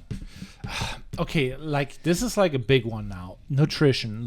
Obviously you tapped on it multiple times and it's one of the biggest things that you can do. What are the worst things people do typically and they don't even know that they're bad? Oh my God, I have so much to say about this. First things first, coffee on an empty stomach. Don't. What? Why? I know. I wake up like that. I'm like, I was a repeat offender. I know. I get it. But it's the worst thing you can do. Why? Best thing you can, because it's a stimulant. It's a gastric stimulant. If you already have a predisposition to an inflamed GI system, it's going to inflame it more. It needs a gentle wake up. Imagine bite the pillow, I'm coming in dry and just getting fucked with no lube. That's what you're doing to your body with a coffee, okay?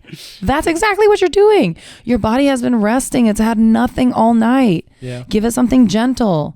Maybe some hot water with lemon and a little bit of honey. 15 minutes. Okay, so does that mean the ideal thing is before you have your coffee, you gotta have breakfast. Breakfast, yay or nay? Because some people do the intermittent fasting and they're like me. I eat at 1 or 2 and I'm hungry. I'm gonna change you. We're gonna change this shit. Good luck. We're gonna change this shit. And I'm going to teach you why. Your body's in fight or flight mode. This is why it's holding all your stress weight. Whenever you start your day, first of all, the water with lemon, maybe even some raw unfiltered, apple cider vinegar, whatever you want to, whatever concoction you want to make. Yeah. Listen, if you're drinking shots or any kind of other alcohol, you can do this shit, okay? It's not a big deal. Gotta be one beer it's in fine. First, though. It's fine. You pretend this is the beer. You do this and you just do it, okay? Gotcha. We can do everything. We can do anything we put our mind to. We're entrepreneurs, right? So you drink that, let your body wake up. Go for a little walk outside so you get some vitamin D with no contacts, no glasses, so that you're getting your vitamin D. That's the best way to retain vitamin D. Is through sun gazing in the morning for sunrise and the evening for sunsets. Best way to get vitamin D, which is necessary for your bones, your immune system, your nervous system. It'll cure everything and anything. Vitamin D deficiency in Florida is crazy. the amount of rampantness. And I come from Washington State where everybody's vitamin D deficient forever. Like forever. They can't throw enough vitamin D at it to actually get in a normal sense, right? Yeah. So anyway, do that. And then your next step is to hit at the very least, a 30 gram, preferably 45 gram protein breakfast. Why? I'm going to tell you why. With protein, so protein is like one of those things. What does that mean? Because some people know protein is meat, but what else can it be? That can be cottage cheese. That can be Greek yogurt. That can be quinoa. That can be a combination between a protein shake with some collagen powder, some gut health powder. Think of how you're priming your metabolism for the day. You're kick-starting the burn in the morning. If you're delaying that, your metabolism doesn't start until around noon or 1, and you're going on dry and empty until then. It's not empty. It's 4. filled with coffee, and I'm like fueled like filled with coffee, and you're like, ooh, anxiety's up the roof, right? So if you want to get a control over your anxiety and leave the anxiety behind and take the good, energy, like it's not bad to feel a heightened amount of like, let's go fucking do this. Yeah. It's bad to feel jittery anxiety though. You can feel this, let's go fucking do this when you feed your body the right way, because it's like, hey, we're not in survival mode right now. We're in let's fucking go. And it's fed, the anxiety's at bay, and now you can go get after your goals and you're focused. You're not thinking about when you're going to eat. No. Even though you technically suppress your appetite, you're fucking hungry. No. Your body just worked all night in like cell turnover, in wasted cells. Like that's what it's doing all night while you're sleeping. It's decluttering and cleaning out all that shitty mitochondria you have in there. You don't even realize it. Now you've got to feed it so it can reset the metabolism, keep your anxiety under control, keep like depression at bay so that you have energy to go for your walk or do whatever you do, Romanian deadlifts, squats to booty pump lifts, whatever you end up doing in the morning, you have to have protein for that. Because if not, you know what happens? You burn out or get stressed. No, even worse. Your body catabolizes. Do you know what catabolis is? No, I cannot even pronounce it. So catabolizing means that your body is eating your protein because you won't give it protein. It's eating all the muscle you're trying to build. Oh, so it's not eating the fat, but it's eating the muscle. Of course. It's only going to eat the fat whenever you build enough muscle so that your muscle increasing what's called your resting metabolic rate. Your RMR. As you build muscle, but muscle can't be built unless you're giving it enough protein. And enough protein is 1 gram per pound of body you weigh. So if you're 200 pounds, you need to be hitting a goal of 200 grams of protein every day. So what is your favorite protein to get though? Like what does your nutrition look like? If you're like, okay, this is how I handle mine. So I'll give you my 4 top favorites, okay? Maybe 5, okay? For protein. Eggs are a controversial topic. Why? Because they have estrogen, because they're baby chicks, because they have cholesterol. They are literally the world's most like natural multivitamin, okay? They have amino acids, they have cholesterol, which is good for your body when it comes from good places. Okay, they have protein. They're a great sustainable thing that you can get with, even people that are maybe like you would call them vegetarian. I don't know how vegetarians work, but I would think that as long as they're not butchering an animal, it would be okay. But regardless, right? Eggs, then beef or red meat. Doesn't even have to be beef. It can be bison. It can be venison. It can be, beef. It can be all these other red meats that you can take, which are very, very high in B vitamins, riboflavin, thiamine, niacin, which are known to be like mental health supportive supplements and minerals and vitamins. Like those are things that you will get from red meat. Now, granted, don't hammer the red meat. Can't be well done like a freaking entire, you have to like chew it like a caveman because you overdid it. You'll still get some value from it, but not as much. Maybe a medium cook on it, right? It's got to have some juice to it. Okay, those are amino acids. Cottage cheese. It's the lowest caloric cottage cheese. It's the lowest caloric value versus highest protein ratio that you can find. Okay. It is wonderful. I think it's somewhere around 14 grams of protein for half a cup. That's a lot. That's a lot. I don't love a bunch of lactose type things. So I also love pea protein. Personally, I use Arbonne or Herbalife.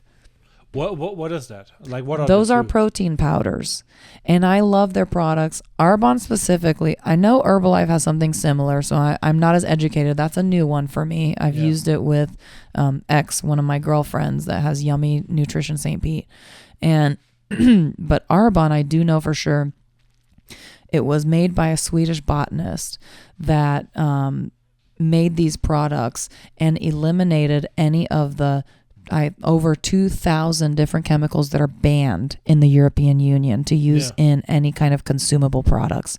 So they have skin products, hair products, supplements, nutrition products. I buy their pea protein based. Like they're non-GMO, they're vegan, and it just makes me feel really light.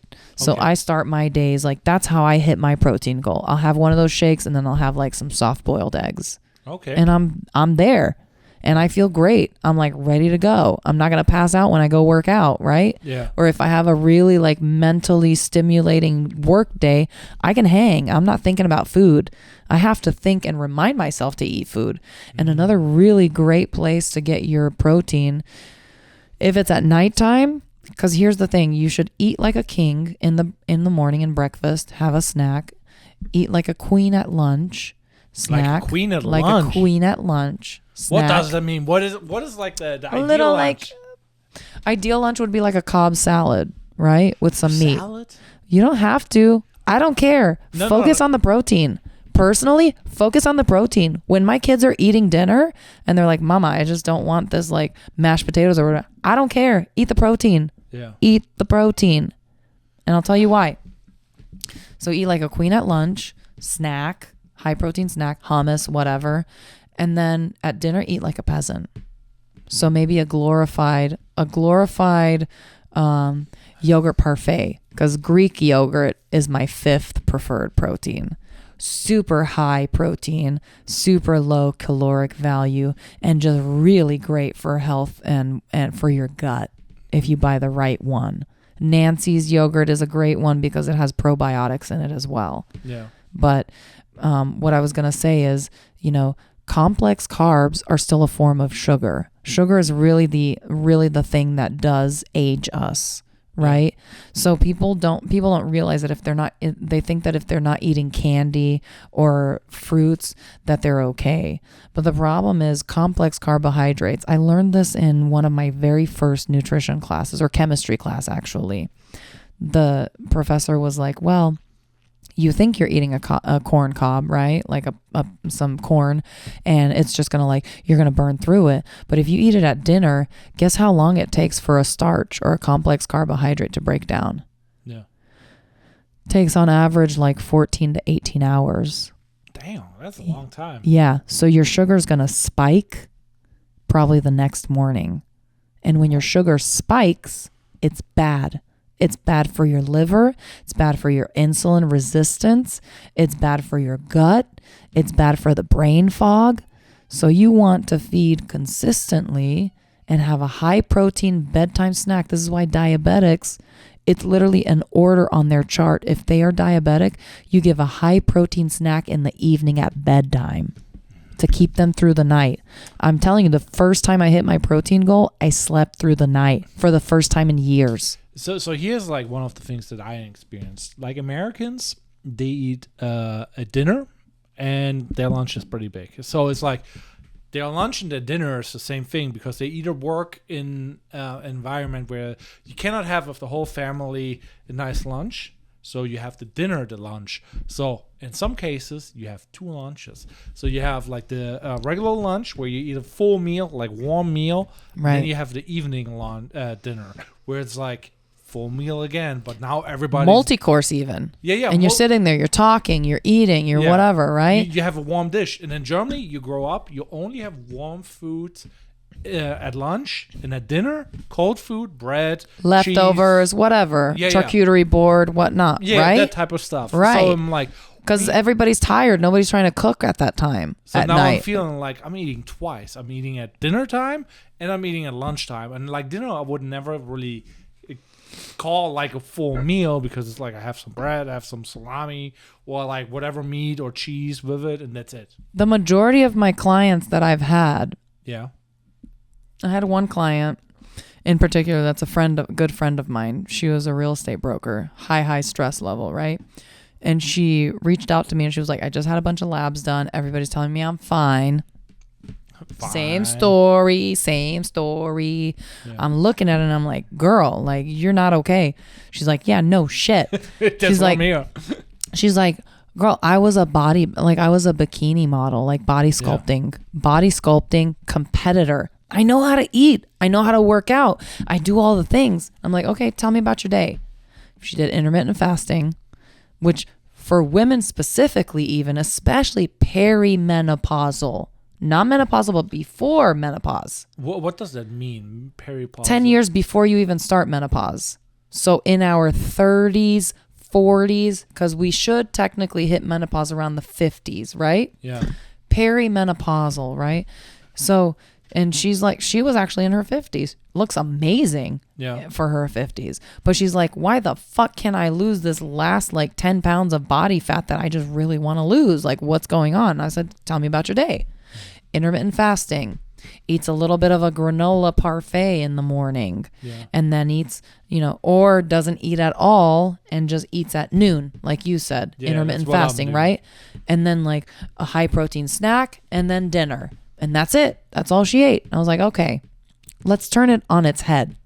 Okay. And she was like, and I do like Peloton. I'm super active, whatever. Like this bitch, I would probably die if I did her Peloton routine. I would die. I'd be like, no, thank you. No. So I said, okay, let's turn it on its head. I said, why don't you take your dinner, turn it into breakfast. Soon as you wake up, within 20 to 30 minutes, you hit that protein goal. 45 grams if you can. If you can't, 30 grams even. And then have a little secondary breakfast afterwards. Then do a nice lunch. You can do a protein shake or whatever in between because I know you have a busy day. And with your workout, I don't want you to hit more than 60% effort level. Oh, that's a hard one for them. Okay. Because they want to grow and they hit the limit. They want to burn the calories. Yeah. But your body's in such fight or flight for so long, you have to calm it down and say, we're okay. We're just moving because we want to. We're not moving because we're running from lions. Yeah. Like, we're okay. You got to communicate that to your body. And then at dinner, the lightest dinner you can possibly have. And that's it. That's your intermittent fasting. If you can stop by 5 or 7 p.m. every evening, best time. Because when do we sleep? Maybe by 10 p.m.? Maybe. At best. I know you're looking to the side because you're like 1 a.m. You need to give your body time to digest. I'm treating it like a raccoon and I shall not. I was like the other day, I was like, okay, found a cool TV series, or anime or whatever, and I'm just like 3 o'clock. Rach didn't want to watch it, and I'm like, I watched the whole 12 episodes. So 3 o'clock. I'm like, okay, I got to be up at 6 again. I'm like, 3 hours. This is great. You're like, we're doing it and we're doing it live. And people, and there are people that are like gamers too. Like that's their downtime, right? Like it's acceptable every so often. It's just not great to have it. I do that. Exactly.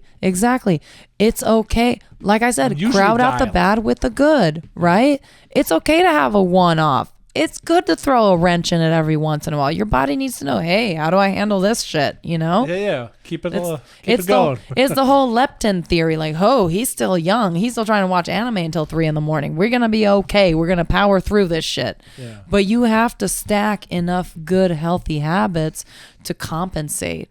That's compensation and decompensation. That's what people don't understand. When we're younger, like under 30, our body does a really good job compensating. Yeah. And then once we hit 30 plus, we start decompensating.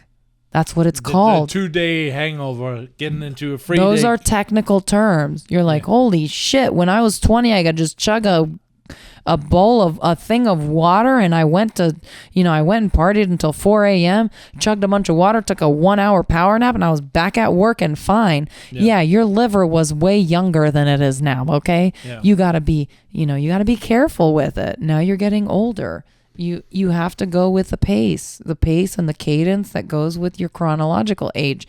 And there's a difference between chronological and metabolic age. People don't really know that. And you can actually control that. This is like already like going crazy. I'm like, we did not even hit like on the business part and all that other stuff. And Business is so easy. Yeah. Really, like, how do we keep our bodies young? How do we keep up with our kids? How do we keep up with the demands of society? So what is the one takeaway? The one takeaway, if you have 5 people watching, 100 people watching, whatever, what is the 5 things you tell them, or the one thing they should be doing? Because like I see you there, you got the H-free, you got the blood work going, you got this and that, What are the things that you think right now are the most important to be healthy and energized? The 5 things, whatever. Give me the list. Number 1 would be self-awareness. Okay, people are already checking out the king of the world. That's what I told my son last night when we had a conversation. Yeah. I said, there are men that are in their 40s and 50s and don't have the self-awareness you have at 14. And I'm proud of you for it. Self-awareness. To just understand, and for it to be at the front of your brain, hey, these are my habits. These are the things, my tendencies. And to really know yourself and honor who you are. Yeah. There's no shame in it. Take shame out of it and just say, this is who I am and this is how I operate. Period, point blank. Bye. Yeah. I don't give a fuck what everybody else thinks. This is how my body operates. Okay? Self-awareness. Like that is the big one that people learn when they become a real adult, when they know who they are. And most people never reach that point. And they accept it. Because a lot of people know and they'll try and suppress it. Yeah. And they won't accept it. And it's like, why don't you accept yourself first? And then you can work on accepting everyone else. Yeah. That's an important skill to have. Like, we accept everything that we are. The good, the bad, it is reality. Number 1, self-awareness. Number 2, hydration. Hydration is super important. You said my hydrogen bottle. I just bought this. I already feel a difference. I gave one to my brother. I gave one to one of my best girlfriends that's pregnant. She's actually in labor today, having her first baby. Good luck. So excited for baby Antonio. Okay. It's going off right now. It is. Do you see this? And it's actually when it's like refrigerator water, so like shitty water, you'll see like a lot more activity going on there. So it ionizes and it makes it hydrogen water, which actually alkalinizes and it goes to the cellular level much easier. So recommended is at least 3 of these per day. 3 of those per day. 3 of these per day. That's it. It looks really cool. I just wanted, like right now I see the waves going and everything, and I'm like the bubbles. I'm like, this looks good. It's one of the best. How does it taste? It tastes like normal water. It just, obviously if you've ever had refrigerator water, refrigerator water tastes like ass. Oh, we got to talk about this one. This like is a big one. ass. I grew up in Arkansas where like you go and you literally like pick up mineral water from the mountain directly from a spout. Europe is huge on this stuff. Free water everywhere. In every city center you can drink water, right? Yeah. So like I went and I visited family. It beeps when it's done ionizing. It's ionized. Anyway, right? So I grew up in Arkansas and the water tastes sweet when it's very mineralized. It'll taste harsh when it has a lot of chloride in it. So that is like the one thing. So there's 2 things to it. And this goes full story right now. This is ideal. When I came to the US, I was like, somebody turns on the water, and I could smell it. I could smell the chlorine. I could smell all the chemicals in it. And I'm like, Formaldehyde. yeah. They started adding lithium in the Northwest. Lithium. Why? Lithium. Either way, so now new president, whatever, but then there's like his appointee for public health or whatever, and I'm like, oh, they're trying to get rid of it. That is interesting. And I'm like, what's your point? Rid of what? Fluoride in the water. So Because John F. Kennedy. it's a known carcinogen. It causes cancer. I'm just like, Even though it's good for your teeth externally, it's not good for your whole system. yeah, It's not. Chlorine isn't good to be consumed. yeah. It's just made for the masses, right? That's the reality.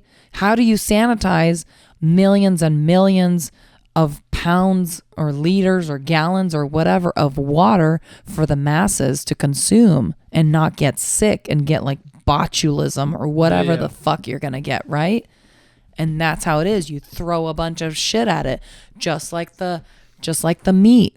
Yeah. We have beef stew, beef bootlegger, right? Yeah. He's got grass-fed, grass-finished sourced beef, right? But if you go to the store and you buy it, it's injected with dye, it's injected with preservatives, antibiotics, so it doesn't get any kind of antibiotic, like any kind of bacteria in The funniest it. thing is, like, now McDonald's is suing the 4 big meat producers, because the 4 big meat producers, they're convoluting and like price gouging and yada yada yada. I'm like, Right. Who would have thought if you would get your meat from the local farm would be nice. Who would have thought that McDonald's, who lost a lawsuit about putting earthworms in their burger patties, would be going after the quality of meat right now, right? There's You can't make that shit up. cheers to that shit. Like, what the fuck, But hey, they've got a valid point, even though they're feeding us shit, right? Yeah. My kids think it's a treat when we go to McDonald's. They're like, yes. I'm like, no. Like, no. Cancer in a box. No. Lucky Yeah. Charms, cancer in a box. No. Once a year, because I know your body will take care of it. You are resilient, son. Yeah. I ate this shit when I was growing up and no one protected me, but I'm going to protect you. Exactly. Right. I love that. But what is the worst thing people do? What is like the number one thing you think like people mess up? I think people try to keep up with whatever's going out there. I didn't even finish my like 5 top things. I know. I And we got lost in the sauce, and it's fine. Because I think one of the worst things people do, like I have a really wonderful, wonderful girlfriend, Katie Ray. She is a badass in her own right and a trailblazer here in Tampa. And she's an authenticity coach. And we sat down one day and we just had a conversation. She just wanted to learn a little bit about me. And she listened to my story and she was like, how painful is it for you to walk around with this much self-awareness? I wonder, how painful is it? And I started crying because it is painful. It's so painful to not have people that truly understand the passion. And passion really comes from the Latin root word that means to suffer. Passion is suffrage. We choose this suffrage because we have this just inherent like, oh, we have to get the story out. We have to share the good news, right? It doesn't have to just be religious good news. It can be good news about humanity, about what it means to be human, what it means to have community. And I think that's one of the biggest things people can do is like self-betrayal. I had to work really hard on self-betrayal. I titled it, speaking of labels, I labeled it as selflessness. But really, I was betraying myself every single day. And when I started actually listening to my body and to my spirit and saying, no, this doesn't serve me well, or this person is not doing well for me, cut them out. As soon as you cut it, the energetic shift changes. And you start having positive things throw themselves your way. And then you realize, it's only afterwards that you realize how much bad they were doing and how much good you can actually have out of this world. Damn. This is good stuff. But this being said, this is my smooth segue into like, thanks for watching the Create for Consume Thanks for watching the Create Before Consume podcast. This was the Nurse Gone Rogue. Diane. Epic. Yeah, we need to do the intro again. And I'm like, and we have to do more because like none of the questions that I have written down here, none of them. There's 4 pages of questions. None of them we hit today because like we were talking about what it is like to be like a good mother and like taking care, how to be a nurse and make it, and then nutrition and fitness. But we did not hit on the how to start your own business, how to get started, what were the kickers for what made you realize I need to divorce this guy. We did not even hit that. We did not hit on all the other things. And There's like, so much to talk about. Yeah. and I'm like, dang, it's been 2 hours. It's been 2 hours. And it flew by. Yeah, and I'm like, Yeah. that is a good sign. But with that being said, thanks for watching the Create Before Consume podcast. This was Diane. Where can they find you? At nurse.gone.rogue on Instagram. That's the best place to find me at. Yeah. Or in St. Pete, Florida. Don't give them the address. They will be stalking. No. Come to Nova 535 for ESC on Thursday nights. I'll see you in a The public shout place. out. The shout out. I love it. Damn. We also did not even hit on the podcast where you have been on and been mistreated. There's too much that we did not even hit on. No, I have the podcast still there. It's Stories from a Survivor. It has some of my stories, some other stories there as well. But I would like to start a podcast called Nurse Gone Rogue, where we address a lot more of the things of what it means to be human and how to be the healthiest versions of ourselves. That's the most important part, is like aging gracefully and being able to like be the best versions of ourselves, honestly. So with that being said, like the last question I have, AI is coming out, and AI is like, okay, we can have this, we can have that. You know, we get new materials for batteries because they're doing models and whatever. Right. And some people are saying like we could be living for forever because AI is able to do We won't. research, obviously, but having like a higher life expectancy and being excited about the future. What do you think about like the new discoveries and all that stuff? How you feel about the future? Conflicted.